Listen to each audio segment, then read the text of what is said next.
मादर चोदो भोसड़ी के हो। कहां गया इस देश का वो नारा जिसे हिंदू मुस्लिम सिख ईसाई हम चारों है भाई भाई कहते थे। आखिर इस देश में ऐसा क्या हो गया जहां पर युवा अगर सामने आ रहे हैं तो ये बहुत अच्छी बात है, लेकिन अगर गालियों के साथ संबोधन होगा उस धर्म का जिसने आजादी के दौर में भी देश में लड़ाई के साथ साथ देश को आजाद कराने का काम किया था।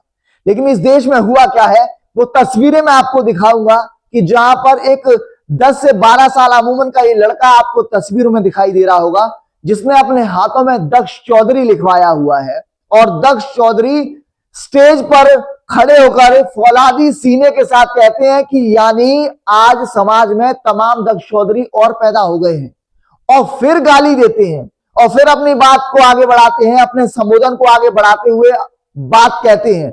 ठीक है, देश को जरूरत है भगत सिंह की, देश को जरूरत है ऐसे जांबाजों की, लेकिन आखिर ऐसी क्या जांबाजी की अगर मैं बात करूं कि जहां पर आप गालियों का संबोधन करें, आप देश को किस दिशा में लेकर जाने की बात कर रहे हैं। सवाल ये खड़ा होता है कि आखिर भारत जा किस दिशा में रहा है।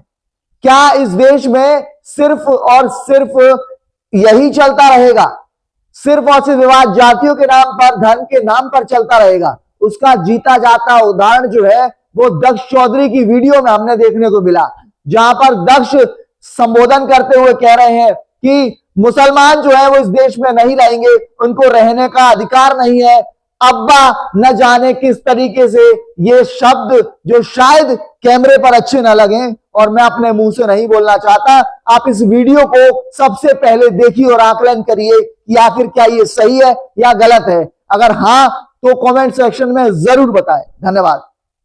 जो सपने देख रहे हैं हमें मारने के, और एक बार अक्को इधर यूदिया,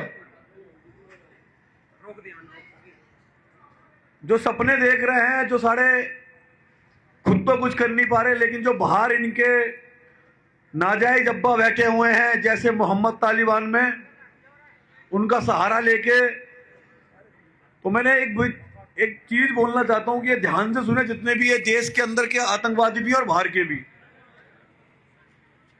मादर चोदो, अगर हम मर भी गए तो हमारे जाने के बाद ऐसे दक्ष चौधरी, ऐसे डॉक्टर प्रकाश, ऐसे के पंडित इस धर्म की रक्षा करेंगे, गौ माता की रक्षा करेंगे, हमारी बहन बेटियों की रक्षा करेंगे, और ऐसा बीज इस देश के अंदर बो के जाएंगे।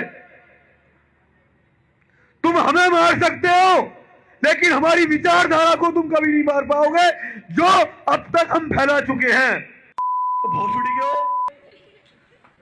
तुम्हारे ये AK-47 हम तक नहीं पहुंचने वाले।